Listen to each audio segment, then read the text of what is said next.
The new transfer student from a poor background suspected my relationship with my childhood friend, so to clarify our connection, he slapped me twice in public. Although your father died saving me, my family has employed your mother as a nanny and allowed you to be my desk mate from childhood to now. In fact, you owe me now. These 2 slaps make us even. Get lost.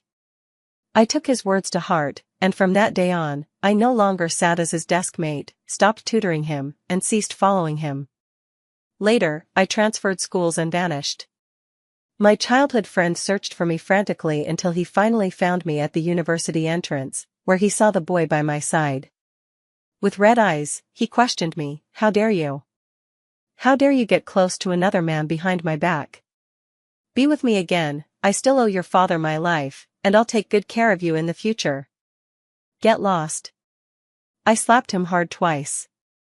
When I was 5 years old, the car of Evan's family was tampered with by a competitor. It exploded. My father, as the driver for Evan's family, died in that inferno while saving Evan. The Lee family owed my family a life. To repay the debt, they hired my mother as their nanny and provided us, mother and daughter, with a basement room to live in. Similarly, the Lee family sponsored me so that I could attend the same school as Evan throughout. Thus, Evan and I became childhood sweethearts in everyone's eyes. Because I grew up without a father, I was somewhat timid from a young age. Evan, as my childhood brother, always protected me. "Ariel, don't be afraid, if anyone bullies you, I'll beat them up.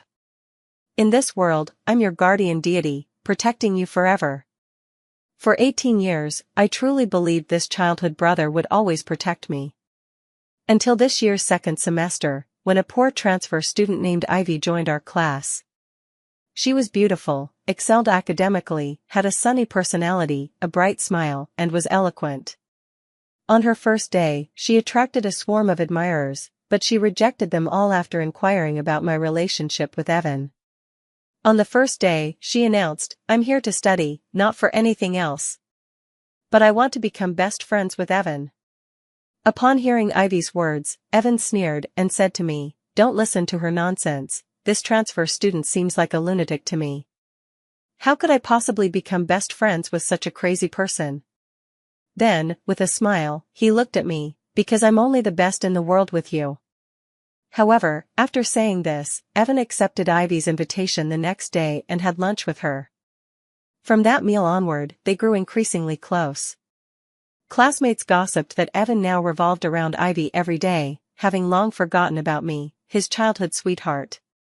Although I felt a bit sad, I remained calm on the surface and gradually distanced myself from Evan. A week later, Evan strongly insisted that I watch him play basketball and hand him water. I didn't want to go, after all, he was now so close to Ivy. And Ivy, the transfer student, would call me Nanny's daughter every time she saw me. "Nanny's daughter, help me with cleaning duty, your mom is a nanny, so you must know how to do chores. Why are you unwilling? Your mom is a nanny, what's there to be unwilling about? Nanny's daughter, buy me a bottle of water, but I have no money for you, hee hee." I didn't know why Ivy harbored such strong hostility toward me. Evan had always kept my identity secret, and no one in the class knew. Clearly, he had told Ivy. Today, upon hearing that Ivy was going, I didn't want to go. But Evan immediately became unhappy, frowning at me. "We grew up together. You're my childhood sweetheart, you're unwilling even to hand me water? Be careful, or I'll tell your mom you're bullying me." With no choice, I went to watch him play basketball. Somehow, this provoked Ivy, who immediately said, "If you want to be best with me, break off your relationship with your childhood sweetheart right now." Therefore, when I handed the water to Evan, he suddenly changed his expression and slapped me twice in front of teachers and classmates on the playground. Slap. Slap. The 2 slaps were exceptionally crisp, and I was knocked to the ground. "Ariel, although your father died saving me, our family has let your mother work as our nanny, allowed you to attend school with me, and be my desk mate. In fact, you owe me now. These 2 slaps make us even. Get far away from me in the future, I don't want Ivy to misunderstand our relationship." Evan had learned Taekwondo since childhood, and these 2 slaps were with full force. My face immediately burned with pain, and blood seeped from the corner of my mouth. Surrounding us were classmates' exclamations. "Oh my God, how could Evan hit Ariel? Aren't they childhood sweethearts? He used to protect Ariel so much, how did he suddenly turn against her? What else could it be?" Ariel is shameless. Knowing the relationship between Ivy and Evan, she still shamelessly went up to hand him water. Isn't that despicable? That was too harsh. Those 2 slaps swelled Ariel's face. If reported to the police, it could be filed as a case, right? Pfft, I thought she had some big background as Evan's childhood sweetheart. Turns out she's just the daughter of Evan's family nanny. No one will testify for her. Everyone was discussing animatedly, and the nearby teachers saw it all. But no one dared to stand up for me. Evan's father was a school director. This was an elite academy, and his father had invested in it. No one dared to provoke Evan's status. I was merely a nanny's daughter, and no one would speak up for me.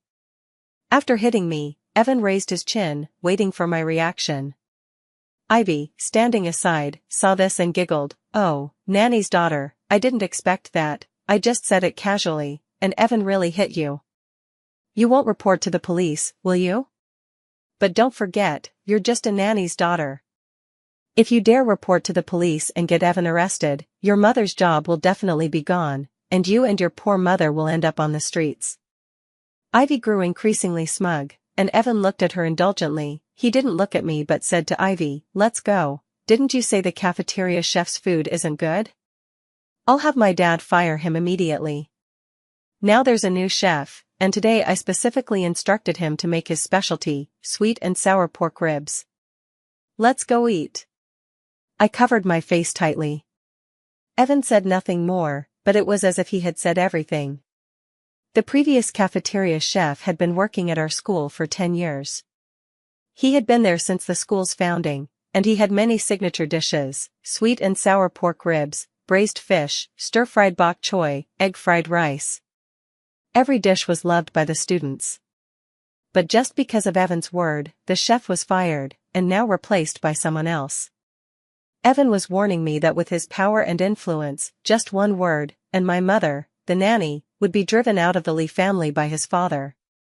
Even if my mother went to work as a nanny elsewhere, no one would hire her. He and I had always been worlds apart. When he acknowledged me as his childhood sweetheart, he could elevate me to the heavens, but when he disliked me, a casual word could crush me. Thinking of my mother, I covered my face and said nothing, lowering my head to find the homeroom teacher. Not to complain, but to change seats. What? Change seats? Has Evan agreed? The teacher looked at me incredulously. On my first day at this school, Evan had told the teacher, "Ariel and I are childhood sweethearts, we must be desk mates for life." Because of Richard's influence, even the teachers obeyed him unquestioningly. Even if all other classmates had to rotate seats, Evan and I would always be desk mates. It was normal for the teacher to ask this. I removed my hand from my swollen face, gave a bitter smile, and looked at the teacher. Today, Evan slapped me twice in public on the playground and told me to get far away from him. I think he doesn't want me as his desk mate anymore. He probably wants Ivy as his desk mate. The teacher stared at my swollen face with wide eyes. After reacting for a while, she sighed and said, "All right, I agree to the seat change." Upon hearing the teacher's approval, I finally showed a trace of a smile. "Thank you, teacher." I knew she would agree, not only because Evan told me to get lost, but because I had always been first in the grade. I was the only promising student in our school who might get into Hua University. My grades were my only confidence. Richard had always let me attend the same school as Evan, not just to repay the debt. The schools Evan and I attended were always private schools invested in by Richard. Because I always won first place in the city, bringing immense reputation to Richard's schools. Even without the life-saving debt, Richard waiving my tuition and letting me attend was justified. If I get into Hua University in this college entrance exam, I would be the first from our high school to do so. The academy would gain great fame, attracting more second-generation rich kids, and Richard would gain more benefits. Although the teacher didn't dare report Evan hitting me to the police or punish him, she could still agree to a simple seat change. After her approval, I immediately returned to the classroom to prepare for the switch. At that time, Ivy and Evan had finished eating and returned. Ivy was sitting in my seat, whispering to Evan. The two were laughing heartily about something unknown. Seeing me approach, Evan immediately frowned. Ivy and I need to talk, you go sit in her seat first. Don't come over and be annoying, forcing me to listen to your tutoring, I'm not in the mood now. After school, I'll give you 20 minutes to tutor me alone. From childhood to now, because of my excellent grades and to thank the Lee family, I had always tutored Evan's studies. Evan wasn't very smart and loved to play. Each time, I had to spend several hours tutoring him to make him understand the problems.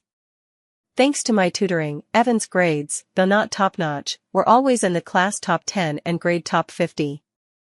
Thus, Evan stood out among the second-generation rich kids, giving Richard and Helen great pride.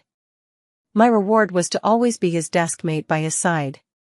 Evan seemed to have forgotten about slapping me twice on the playground. Now, he spoke to me casually, as if amnesiac. Seeing him like this, I curled my lips into a smile, but my cheeks were too swollen, making it uglier than crying. I said to Ivy, who looked at me mockingly, you can sit here permanently from now on, I've told the teacher to switch our seats. I'm here now to pack my things. After saying that, I went to my seat and started packing my textbooks. Evan was startled by my action, he grabbed my hand incredulously. Who allowed you to tell the teacher about changing seats? Ariel, where did you get the nerve? Hearing Evan's words, I found it ridiculous. I pointed to my frighteningly swollen face and said, it's been less than an hour, and you've forgotten? Didn't you slap me twice in public and tell me to get lost? How can I get lost if I'm your desk mate? Evan was choked by my words. I just said it casually, how could you take it seriously? Being so petty, where's your upbringing? Moreover, if you move away, what about my tutoring? Who will tutor me? Expressionless, I pointed to Ivy, you can have her tutor you. Her grades aren't bad. Ivy was specially admitted as a poor student. In this morning's school exam, she ranked 5th in the class. Tutoring Evan would be more than sufficient for her. Ivy's eyes lit up, about to speak, but Evan frowned and interrupted her. How can I let Ivy tutor? Wouldn't that waste her study time? Tutoring takes 4 or 5 hours each time, how tiring. Hearing his words, even though I was prepared, my heart still ached involuntarily. So he had always known, tutoring him was hard for me, but in his eyes, it was taken for granted.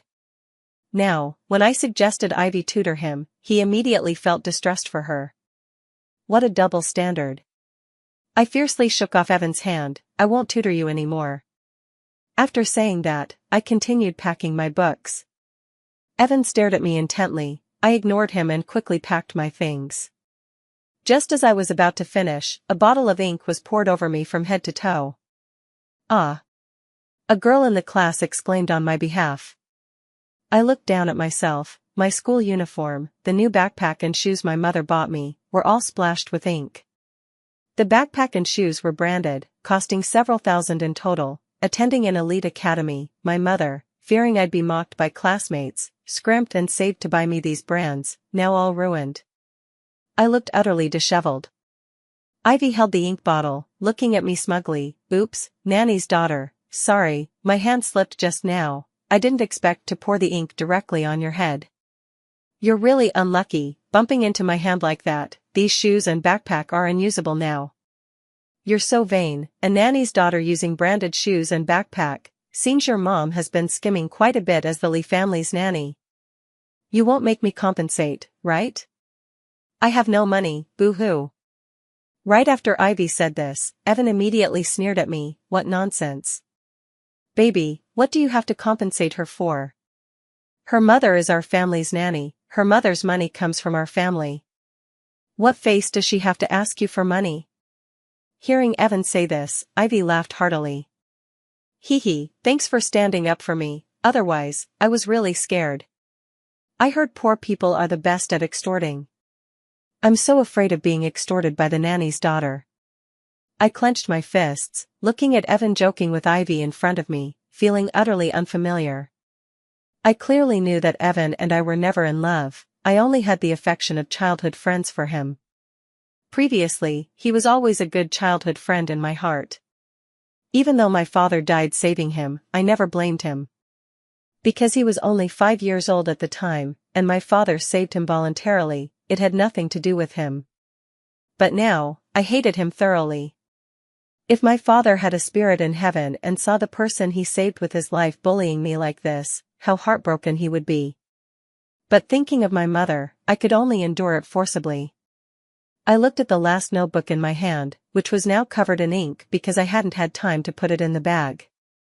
This was the study notes I wrote for Evan. I stayed up 7 nights to organize them, now completely useless. I threw the notebook into the trash without hesitation. At that moment, my last bit of affection for Evan vanished completely. I went to Ivy's seat. Her original deskmate was the second in our class, a girl. The girl wasn't talkative but kind. Seeing me in such a mess, she gave me her spare school uniform. This was the first kindness I felt today. I gratefully said to her, "Thank you." Then, I shared the beef jerky my mother packed for me, originally meant to share with Evan, with her. We both smiled and chewed together. It seemed that with the chewing, much of my pent-up frustration from the whole day dissipated. After eating the beef jerky, I competed with my new desk mate in doing math papers. The entire afternoon, I was immersed in the ocean of knowledge. Days without tutoring others, just doing papers, were truly joyful. So much so that I didn't even notice when school ended. When I realized, most classmates had already left.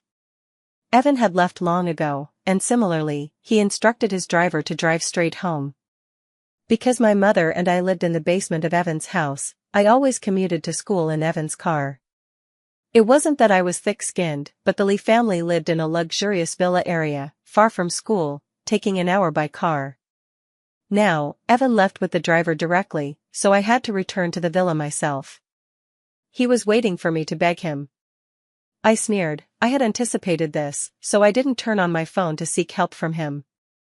Instead, I took the bus directly, plus walking, and after 3 full hours of hassle, I returned to the Lee house.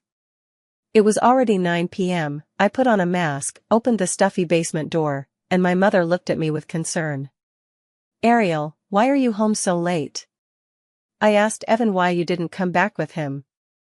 He ignored me with a gloomy face. What exactly happened? "Mom is really worried about you." "Did you make Evan unhappy? Did you quarrel with him? Why are you wearing a mask? What's wrong?" "Your shoes and clothes." My mother, with her hunched back, nagged me incessantly. The Lee family's housework was extensive. My mother had to clean the entire villa daily, prepare 3 meals, afternoon tea, a full table of dishes when guests came, water flowers, feed fish, walk the dog. It was exhausting every day. When my father was alive, my mother was a company employee with a relatively easy job and decent salary. After my father's death, perhaps to repay the debt, Richard insisted my mother quit her job to become their nanny. Moreover, to give her a high salary, they hired only her as the nanny. Now, my mother, not yet 50, already had a bent waist. Seeing her like this, the words on the tip of my tongue were swallowed back. I said softly, "Evan is now ambiguous with a female classmate in our class. This girl is jealous, so to keep distance, I won't ride in his car anymore. The shoes and backpack got dirty by accident, sorry, Mom. I caught a cold today, don't want to infect you and delay your work tomorrow, so I'll sleep with the mask on tonight." After saying that, without waiting for my mother to ask more, I turned to wash up. The next morning, I deliberately set an alarm for 3 a.m. My mother was still asleep. I got up quietly and packed my backpack. Unexpectedly, I saw a delicate lunch box on the desk. Opening it, there were fresh sandwiches, and beside it a warm milk, with a note from my mother, "Eat your fill before going to school, the bus stop is quite far, can't walk on an empty stomach. Don't wash the shoes and backpack, let's discard them, Mom will buy you new ones later." My eyes moistened. I put the sandwiches and milk in the backpack and quickly left the villa. Endure a bit more, less than half a year until graduation. After graduation, I'll work to earn money and take my mother away from here. Because I left early in the morning, I arrived at school on time, but only 1 minute early. Panting, I stepped into the classroom, passing Evan on the way to my seat. He suddenly grabbed my hand. Who gave you the nerve to come to school by yourself? I looked at him coldly. Evan's tone softened immediately. What time did you get up this morning? Getting up early just to spite me, is it worth it? Be good, apologize to me. Classmates turned their attention. The teacher walked in at that moment. I shook off his hand without saying anything and returned to my seat. Amid everyone's strange looks, I calmly took out papers and started working on problems. Now, all I could do was study hard, even harder. I desperately encouraged myself. I thought after yesterday's events plus my attitude this morning, Evan wouldn't bother me anymore. Unexpectedly, during break while I was napping, Evan approached me with a bottle of juice. He pressed the ice-cold juice against my face. Little piggy, wake up. In my sleep, I was awakened by the piercing cold. I looked up at him angrily. He looked at my face with distress. Yesterday, I was indeed a bit heavy-handed. Don't be angry, I was just putting on a show in front of Ivy. I won't hit you again in the future. Remember to wait for me after school tonight, we'll go home together. I looked at the cold juice in front of me, took it. Under Evan's expectant gaze, I threw it into the trash without hesitation. I won't ride in your car anymore. The 2 slaps you gave me yesterday and the words you said, I remember them deeply and will remember for a lifetime. Please don't bother me again in the future. Evan gritted his teeth looking at me. Ariel, don't be ungrateful. Remember your status, you're just a nanny's daughter. Don't you want your mother's job anymore? Again this phrase. I desperately tried to calm myself, but couldn't. I looked up coldly at Evan. Besides this sentence, can you say anything else? I stared at him intently. What kind of thing did my father save with his life? If he knew the person he saved would threaten his daughter with his wife's job every day, he definitely wouldn't have saved you. Now, if he has a spirit in heaven, even as a ghost, he won't let you go. Upon hearing my words, Evan's face turned pale instantly. In the end, he said nothing and turned away in panic. From that day, he didn't bother me for a week. I also persisted in commuting to school by myself. Meanwhile, Ivy called me nanny's daughter in various ways every day. I ignored it, treating it as a dog's bark. Because during this time Evan and Ivy were together every day, and both their grades declined sharply. In this monthly exam, Evan surprisingly ranked 40th in the class, and his grade ranking was beyond 300. Ivy only ranked 15th in the class. The teacher cancelled her scholarship. Meanwhile, I still held first place in the grade steadily. When the teacher announced my scores, Ivy seemed to hear some great injustice, glaring at me while hugging her paper and crying bitterly. After class, Evan approached me again. I was doing papers at the time. Evan snatched my paper and tore it. Ariel, my grades dropped this time, aren't you anxious for me? You still have the mood to do papers here. Throwing a tantrum with me, not tutoring me, causing my grades to drop and getting scolded by my parents, this is your revenge on me? You little ingrate, all these years I've doted on you in vain. But I know you're inwardly anxious. Alright, today I'll reward you with tutoring me for 5 hours. Hearing Evan's shameless words, I almost vomited last night's dinner. I snatched back the torn paper. This was specially given by the teacher, and I had to finish it. I took out tape, piecing it together bit by bit, saying while piecing, your grade decline has nothing to do with me. I'm the daughter of your family's nanny, now it's a new society, no slavery. I've never heard that a nanny's daughter is a slave who must be at your beck and call. Evan's voice trembled, looking at me incredulously. Are you crazy?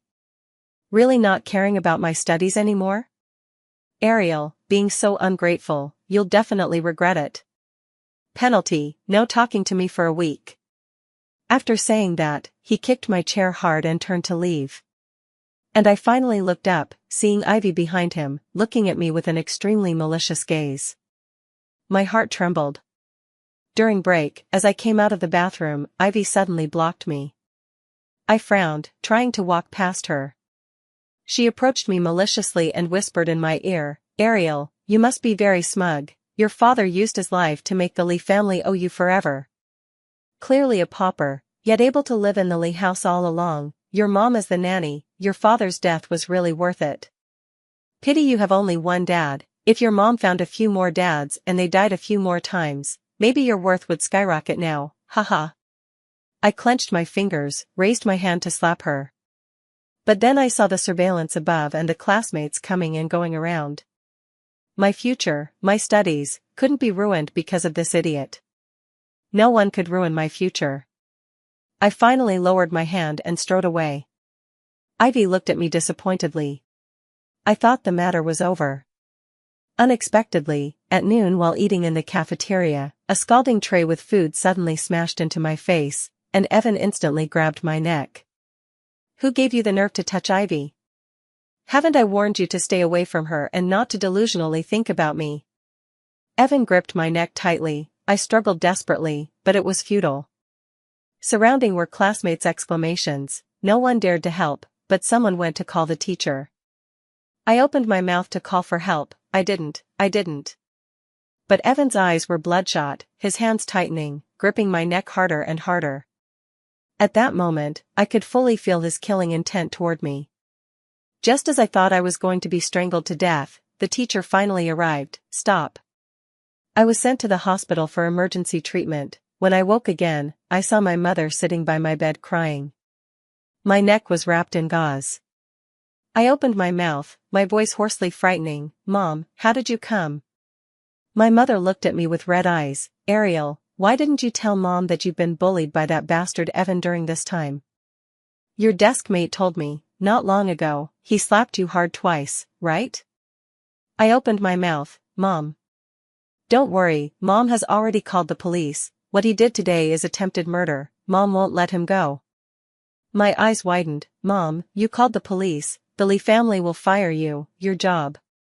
My mother hugged me and cried, Mom's job is nowhere as important as my daughter's life. At that moment, Richard and Helen arrived with Evan. My mother frowned, turned to them, and said in a very bad tone, What are you doing here? My daughter doesn't want to see you, get out. Hearing my mother say this, Helen raised her chin haughtily. Grace, watch your tone, don't forget your status, you're just our Lee family's nanny. You think I want to see your daughter? It's only because you actually called the police. My son only joked with her because your daughter bullied his desk mate. How ungrateful of you to dare call the police. Don't you want your job anymore? Richard stared at my mother with imposing authority. Grace, considering your husband saved my son, our Lee family has been charitable to you, letting you be our nanny. You've developed ambitions, calling the police over a trivial matter. Your daughter is just like you, an ungrateful wretch. Bullying classmates at school, my son couldn't stand it and gave her a lesson. What's wrong with that? Hearing the couple's words, my mother picked up the vase on the table and smashed it hard at them. Shut up. Richard and Helen were startled. My mother stared intently at Evan. Evan, did you personally see my daughter bully your new desk mate? Do you have evidence? If you do, you can call the police right now. I don't mind letting the police judge my daughter. Evan didn't expect my mother to turn the spearhead to him. He was startled, then frowned at my mother. My desk mate wouldn't lie, she's the kindest girl in the world. It was Ariel who bullied her, pushing her without surveillance, and now her ankle is sprained. My mother sneered, so you have no evidence. You're bullying my daughter baselessly just on your desk mate's word. But I have evidence. In front of teachers and classmates, you openly strangled my daughter's neck in the cafeteria, and her face was scalded by hot food. You wait for the police to judge you. Helen shrieked shrilly. Grace, didn't you hear my warning just now? Don't you want your job? My mother turned and roared at Helen. To hell with the job, I quit right now. You think your damn nanny job is some precious thing? Making me do 3 people's work alone, paying 1 salary, and noisily claiming its repayment. Pfft. You vicious woman, who bore a vicious son. My husband was truly blind. Why save this ungrateful wolf? He should have died in that explosion. Then my daughter would have a father, and I wouldn't be bullied by your family, dragged to your house as a slave under the guise of repayment. Helen was startled by my mother, angrily rolling her eyes. Richard blocked in front of Helen, glaring viciously at my mother. Grace, watch your tone. I won't stop you from quitting, but don't forget, that school is my investment. If I say there's surveillance, there is. If I say no, there isn't. Believe it or not, no one will dare testify for your daughter. My mother sneered at Richard. Richard, you haven't forgotten, have you? Back then, my husband saving your son made social news. The heat was very high. I've just contacted the media. If I come out now saying my husband sacrificed his life to save the Lee family's young master, who now bullies my daughter, what will the media think? What will the public think? Can you suppress it? Don't talk about repayment. My husband died for your son, you didn't even give compensation, dragged me to your house as nanny, without social insurance. Now I'll expose all this. If not, I don't want my life anymore, I just want justice for my daughter. Richard looked at my mother with a pale face, his fingers trembled with anger, his mouth opened and closed, but in the end, he said nothing. My mother sneered, I'll go get the surveillance soon, if you dare not give it, wait for me to find the media. My mother went to the school and smoothly obtained the surveillance, handing it to the police. After viewing it, the police said Evan committed intentional injury. He was now over 18 and would face imprisonment. Richard and Helen finally panicked. They immediately changed their attitude and came to my ward to beg my mother to let Evan go. My mother looked at me for a long time. On the 5th time Richard and Helen came, she relented. My mother accepted Richard's $200,000 compensation and withdrew the lawsuit. Then my mother proposed transferring me to another school. Richard naturally disagreed. He was still counting on me, the future top scholar, to bring fame to his school. There's less than 3 months until the exam. Transferring Ariel now would be so troublesome, no school will accept her. Richard said half threateningly. This time, I sneered at him. Uncle, don't worry, a school has already contacted me, it's Maritime Academy. They offer full waiver of tuition and fees for the last 3 months, plus $100,000 to welcome my enrollment, and if I get the top score, another $800,000 reward. Maritime Academy is the nation's top elite academy, far superior to the one Richard invested in. Richard's face turned white with anger, and he could only leave quickly. I stayed in the hospital for 2 weeks. After that, my mother handled my transfer. I didn't go to school for the withdrawal procedures. I heard that on the day my mother went to handle the withdrawal, Evan approached her to ask about my whereabouts. My mother, holding my things, hatefully told him to get lost. Ivy stepped forward. You're just a nanny, where do you get the nerve to boss the young master around? Kneel and apologize immediately. My mother originally didn't want to entangle with Ivy. Hearing her words, this time my mother poured a bottle of ink over her from head to toe. It was you who splashed ink on my daughter before, right? Little girl, so young yet with such a venomous and wicked mouth? I've quit now, not anyone's nanny, and you underestimate me too much. After years as a nanny, I have some connections. By the way, I inquired, you seem to be just a poor student. Your dad is a gambler, your mom works at a nightclub. If ranking by parents' jobs, at least my nanny earnings are clean and honest. Being poor isn't scary, what's scary is a poor heart, being both poor and filthy. My mother roared at Ivy, all classmates heard. Ivy's face turned white with fear, and I heard she fainted on the spot. After my mother handled the transfer, we mother and daughter immediately went to High City to Maritime Academy. From then on, I completely left rotten people like Evan and Ivy. Maritime Academy, though an elite academy with students who were all second-generation rich, these rich kids were humble and polite. I, as a transfer student admitted on grades, was very popular. Everyone was very polite to me, classmates didn't slack off because they were rich kids. Instead, with 3 months left until life's most important exam, everyone buried themselves in studying. There was none of the young master and miss attitudes from my previous school, no so-called bullying, only studying.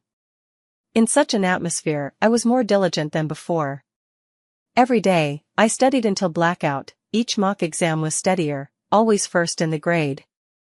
My new deskmate was a boy named Lucas, a silly rich kid with lots of money. Every word he said to me involved giving me money. Deskmate, lend me your notes for a week, I'll give you 10,000 as effort fee.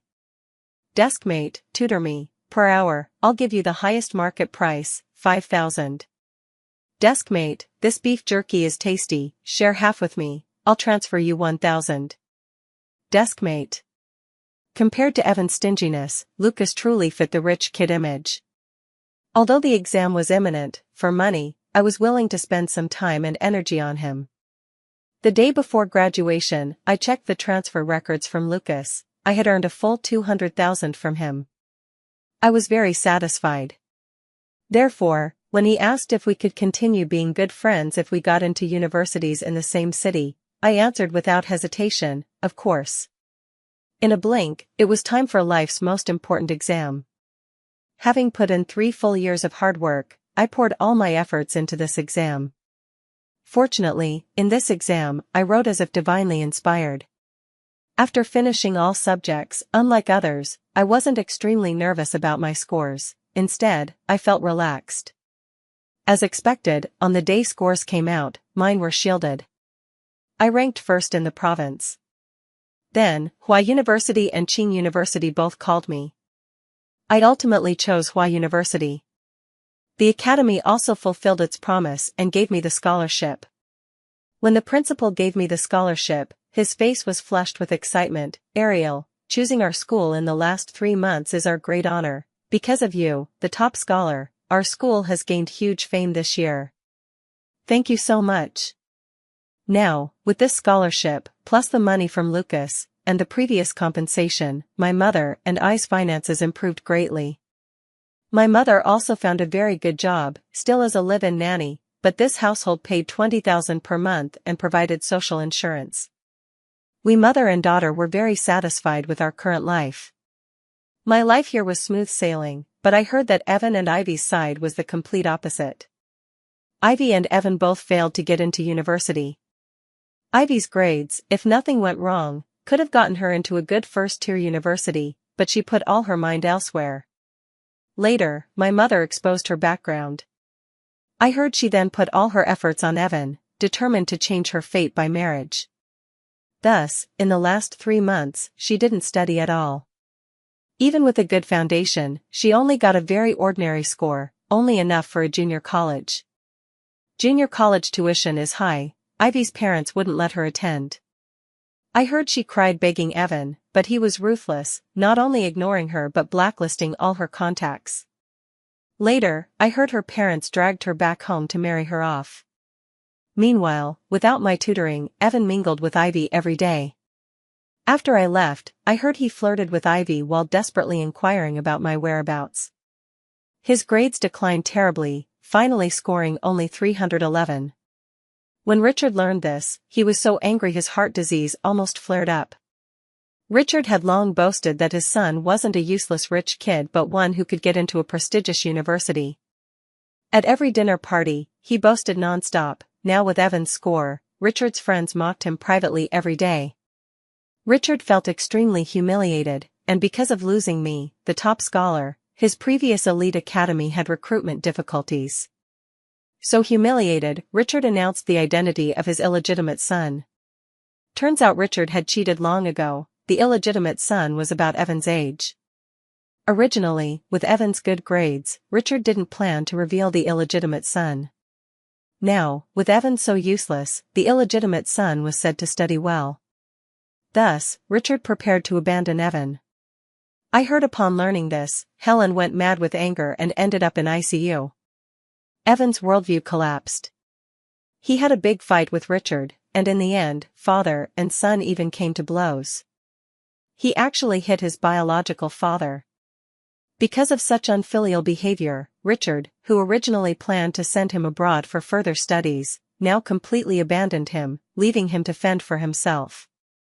I heard Evan didn't retake the exam. Now he clamored every day to find me. Does anyone know where Ariel is now? I want to see her, apologize to her. Now I know who is the most important in my heart. I've never liked Ivy, the one I've liked from beginning to end is only her. Hearing this news, I was disgusted by him again.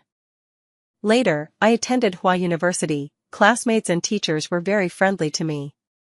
I made many new friends here. The only surprise was seeing Lucas. Lucas looked at me grinning. Deskmate, really thank you. Even as a sports specialty student, my scores weren't enough for here. Thanks to your notes and tutoring, now I can get into Y University. Hee, as you said, we'll still be good friends in the future. But good friends can become another kind of friends, like boyfriend and girlfriend. I like you, Ariel. Now in university, I can confess to you freely. You don't need to answer urgently, I can pursue you slowly, and you can think about your answer slowly. I opened my mouth to say something. Lucas transferred me 52,000, noted as voluntary gift.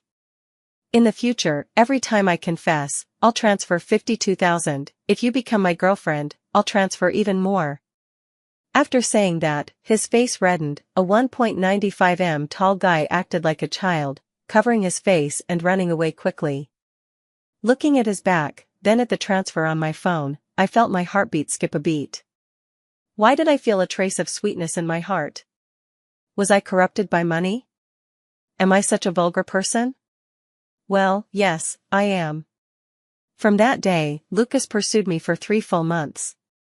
And I, as he wished, considered slowly.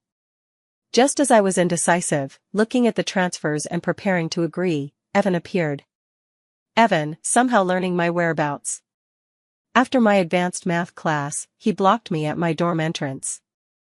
Seeing me, his eyes lit up. Ariel, you're really here. Do you know how hard I've searched for you during this time? He grabbed my arm, his eyes even teary. I owe you an apology. Previously I misunderstood you. Later, I recovered the surveillance. Turns out Ivy was lying all along. She framed you. You never pushed her. I've completely cut ties with Ivy. Now I just want to be with you. We grew up together, originally meant to fall in love and marry like in a fairy tale. I know you think the same, right? Looking at Evan's appearance, I almost vomited the breakfast I just ate. Recently, I've been practicing taekwondo hard. My strength increased. This time, without much effort, I broke free from his arm. Let go, Evan. Who gave you the courage to think that after disgusting me so much before, I'd reconcile with you? Moreover, I think you've misunderstood all along. I've never liked you romantically. Any affection I had was just the friendship of childhood sweethearts. Later, when you had Ivy, it made me clearer that even that bit of affection dissipated with the wind. Impossible, you can't think that. You must like me.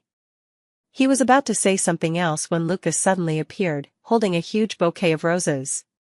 Spotting Evan, Lucas tossed the flowers aside and rushed over, shoving him hard. Who the hell are you? How dare you lay a hand on my girlfriend? Evan looked at Lucas incredulously, then at me. I glanced at Lucas. He seemed very nervous, his palms sweating as he gripped my hand tightly. I didn't break free nor expose him. I looked coldly at Evan. You see, now I have a boyfriend, please stay away from me. Evan's gaze at me suddenly became more manic. He roared at me, Ariel, who gave you the nerve to find a boyfriend? You're mine, how can you betray me? Then, as if thinking of something, he looked at me sincerely. Right, did you forget? Your dad died saving me. I still owe you a life. In the future, I'll repay you with the rest of my life. When you're 20, we'll marry. He was better not mentioning my dad. Once mentioned, a fire surged in me instantly. Recalling those 2 slaps, I sneered, Evan, did you forget you slapped me twice on the playground, saying it repaid my dad's life-saving grace? In the instant Evan's face paled, I raised my arm and slapped him hard twice. Slap. Slap. Just like he slapped me before, I used full force. These 2 slaps are returned to you. You owe my dad a life-saving debt. Being so ungrateful, you deserve me hitting you. After saying that, I took out 200 from my pocket and threw it at him. This is 200, consider it your medical fee. Get lost, as far as possible. After saying that, I didn't look at Evan again, tightly holding Lucas's hand and leaving quickly. Lucas and I walked far. Suddenly Lucas stopped. Ariel, you haven't shaken me off all along, does that mean? Yes, I'm willing to be your girlfriend, my boyfriend. The sunlight was perfect. At that moment, Lucas's face was gilded with gold light, looking even sillier. After a long while, he hugged me tightly. "Hello, my girlfriend, Ariel." From that day, I never saw Evan again. Later I heard to drown his sorrows, he went racing, ended up in an accident, and became paraplegic. His latter half of life was completely ruined. Hearing this news, I had no reaction. Now I'm researching a new type of game, wanting to start a business. The startup capital is naturally provided by Lucas. My future life is destined to be smooth sailing.